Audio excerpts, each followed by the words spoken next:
The next few days blurred together, each one passing in a haze of numbness and confusion. Claire's absence became more noticeable, but also more bearable. Her empty presence in the house, the absence of her angry remarks and sulking silences, somehow made the space feel quieter, more peaceful. The absence was its own kind of relief, and I found myself oddly grateful for it. I tried to focus on work again, but it felt like I was moving through the motions with no real purpose. Every time my phone buzzed, my heart skipped, only to sink when I saw it was a message from Claire. It was always the same. "I miss you. Can we talk?" I never meant for things to go this way. Each time, I'd ignore them, burying myself in whatever I could do to keep my mind distracted. The more I pushed her away, the clearer it became to me that I was done. Done with the lies. Done with the pain. Done with trying to pretend that everything would be fine when it was clear that nothing ever would be again. But as much as I convinced myself that I was better off without her, there was still a flicker of doubt. What if I was making a mistake? What if, in my anger, I was throwing away something that could still be saved? Those questions lingered in my mind, but they were distant, irrelevant. I had to remind myself that she had made her choices. The trust had been shattered beyond repair. There was no going back. It was Friday when the next surprise came. I had just finished dinner, barely able to choke down the food, when I heard a knock at the door. My first instinct was to ignore it, to pretend I wasn't home, but something in me made me stand up and answer it. When I opened the door, I was met with a sight I wasn't expecting. Claire stood there, looking just as tired as I felt, but her eyes were red. She had been crying, and the moment I saw that, I knew it wasn't just guilt she was feeling. She was desperate. Desperate for something, reassurance, maybe, or forgiveness. But what for? For everything? For nothing? "Can we talk?" she asked, her voice fragile, almost breaking. I hesitated. The last thing I wanted was to get dragged back into the same endless cycle of arguments and half-hearted attempts at reconciliation. But I couldn't bring myself to turn her away completely. Not yet. I stepped aside, letting her in, though every part of me screamed that this was a mistake. She sat down on the couch, her posture slouched, her hands fidgeting in her lap. There was an awkward silence between us, thick and heavy, and neither of us knew how to break it. I waited for her to speak first. She had to. She was the one who had broken everything, after all. "I don't know what I'm doing anymore," she said, her voice barely above a whisper. I didn't respond right away. What was there to say? Her words felt like empty echoes, nothing but an attempt to regain control over something she had already lost. "I've made so many mistakes," she continued, her eyes welling up with tears. "I don't expect you to forgive me. I don't even know if I can forgive myself. But I just wanted to say that I'm sorry. For everything." I watched her, not sure what I was expecting. Apologies meant nothing when the damage had already been done. They couldn't undo the lies, the betrayal, or the feeling of being utterly alone in a relationship that was supposed to be a partnership. "I'm sorry too," I said quietly. It wasn't the words I wanted to say, but they were the only ones that felt appropriate. I didn't have the energy to fight anymore. The anger, the hurt. It was all there, but it was buried under a thick layer of exhaustion. She reached out then, her hand trembling as she placed it on mine. Her touch was soft, tentative, like she was afraid I'd pull away. And in that moment, I realized just how much I had changed. I didn't want to pull away, but I didn't want to hold on either. "I'm not asking for us to fix this," she said, her voice breaking. I just want you to know that I never wanted to hurt you. I was confused. I was selfish. I didn't know what I was doing. I thought maybe if I kept pushing you away, I'd feel better about myself. But it's just made everything worse." Her words hit me like a slap in the face. Everything she said was true, but none of it changed the fact that I was done. I couldn't go back to being that person who accepted her apologies every time she broke my heart. I couldn't keep pretending that things would be different. "I think we're both too broken to fix this," I said, the words coming out harsher than I intended. "I can't keep doing this. I've tried for so long, but I'm done." Her face crumpled at my words, the tears flowing freely now. But I couldn't bring myself to feel anything for her. Not anymore. Not after everything. I never wanted this for us, she whispered. I never wanted to hurt you. I stood up then, not able to sit there any longer, not able to watch her cry anymore. I didn't have the strength to be that person for her.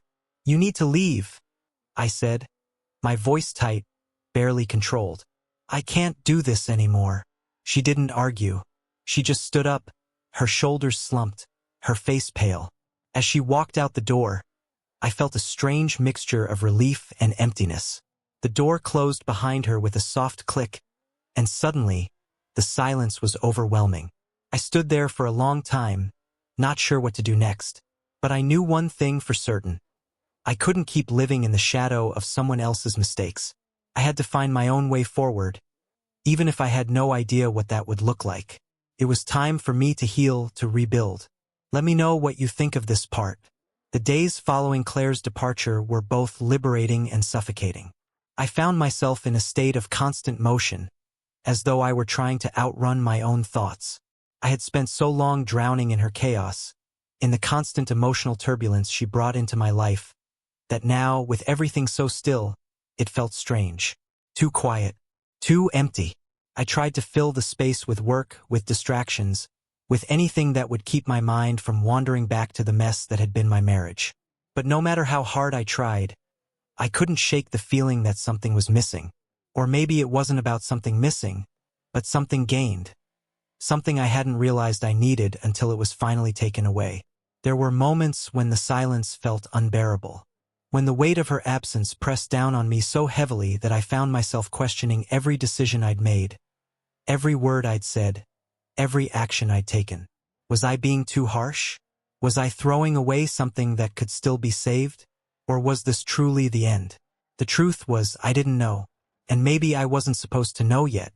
Maybe I had to live with this uncertainty for a while longer before I could fully understand what had happened, what had been lost, and what, if anything, could still be salvaged. It was a Friday afternoon when I got the call. It was from a number I didn't recognize, but something about it felt familiar. A sense of dread washed over me as I picked up the phone. Hello, I answered, my voice tentative. Is this Matt?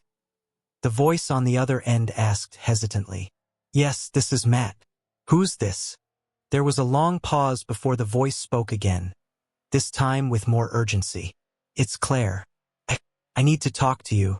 It's important. My heart skipped a beat, and for a moment, I thought about hanging up. I had no intention of engaging with her again, not after everything that had happened.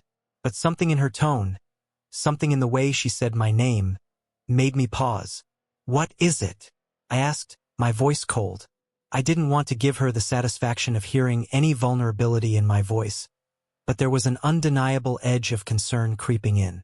I need you to come to the hospital, she said, her voice trembling.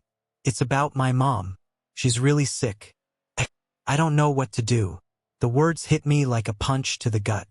Claire's mother had been in and out of the hospital for months, but I hadn't expected her health to take a turn so quickly, and certainly not for Claire to reach out to me for help. I don't know why I'm asking you this, she continued, her voice shaky, but I really need you right now. Please. I closed my eyes for a moment, trying to steady my breathing. I didn't want to do this. I didn't want to get pulled back into her world of chaos and emotional blackmail. But despite everything, despite the hurt and the betrayal, I couldn't ignore the part of me that still cared. The part that still wanted to help her, even if I knew it wouldn't fix anything. I'll be there, I said, my voice softer than I intended. It was the hardest decision I'd made in months, but it was also the right one. For her mother's sake, if not for Claire's. The hospital was quieter than I expected when I arrived. The sterile smell of disinfectant mixed with the dull hum of fluorescent lights overhead. I made my way through the long hallways, my steps echoing off the tile floors. I had no idea what I was walking into, but I knew it wouldn't be easy. It never was with Claire. As I turned the corner toward her mother's room, I saw her standing outside the door, pacing nervously. She hadn't seen me yet, so I took a moment to just watch her. The frantic energy in her movements was familiar, but the vulnerability in her face was new. She looked small in a way I hadn't seen before, like the walls she'd built up over the years had finally cracked, leaving her exposed. I swallowed hard, feeling the weight of everything that had happened between us. But I couldn't ignore the pull I still felt toward her. Despite all the hurt, despite everything she had put me through, there was still a part of me that cared. "Claire," I said quietly, stepping closer. She froze, her head snapping in my direction. Her face lit up for a brief second, before the tension returned, pulling her features back into that familiar, defensive mask. "You came," she said, her voice barely above a whisper. "Thank you." I nodded, not trusting myself to speak. Instead, I just stepped closer and placed my hand gently on her shoulder, offering the comfort I knew she needed, even if I wasn't sure I was ready to give it. "You don't have to thank me," I said quietly. "I'm here. Let's go see your mom." We walked into the room together, and Claire's mother lay in the bed, her frail body almost hidden beneath the white sheets. She was awake, but barely. Her eyes fluttered when she saw Claire, and a weak smile crossed her lips. "My baby girl," she whispered, her voice hoarse. "I knew you'd come." Claire's face softened as she took her mother's hand, brushing a tear from her cheek. It was a side of her I hadn't seen in a long time. The daughter, the one who still needed her mother, who still craved that unconditional love. I stood there silently, not wanting to intrude on the moment, but unable to leave. Part of me wanted to turn and walk away, to escape this tangled web of emotions, but another part of me realized that this was the last piece of the puzzle. The reason I had been drawn back to her. "I didn't know what to do," Claire said, her voice breaking. "I don't know how to handle this." I could feel the weight of her words, the desperation, the uncertainty. It was raw and it cut through me like a knife. But as I stood there, watching her crumble in front of her mother, something inside me clicked. I had spent so much of my life trying to fix her, trying to make her better, trying to fix everything that was wrong. But the truth was I couldn't.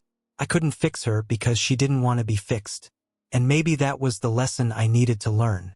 I wasn't the hero of her story. I wasn't the one who could save her. But I could save myself. I could choose to step away from the toxic cycle that had been dragging me down for so long. I could choose to finally let go. When the visit was over, and we left her mother's room, Claire turned to me with tears in her eyes. She looked like she wanted to say something, but the words never came. Instead, she just looked at me, that familiar mixture of pain and longing in her gaze. "I'm sorry," she whispered, almost too quietly for me to hear. I didn't respond immediately. I didn't need to. Words wouldn't fix this, wouldn't fix what had been broken between us. Instead, I placed my hand on her arm and gave it a small squeeze, offering what little comfort I could without speaking. "You'll be okay," I said simply. "You'll figure it out." And as I said those words, I realized they weren't just for her. They were for me too. I would figure it out. I would be okay.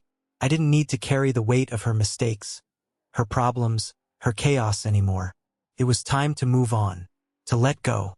As I walked out of the hospital, the heavy burden that had been on my chest for so long seemed to lift, just a little. It wasn't over, not completely, but I knew I was one step closer to finding peace. And for the first time in a long time, I felt like I could finally breathe.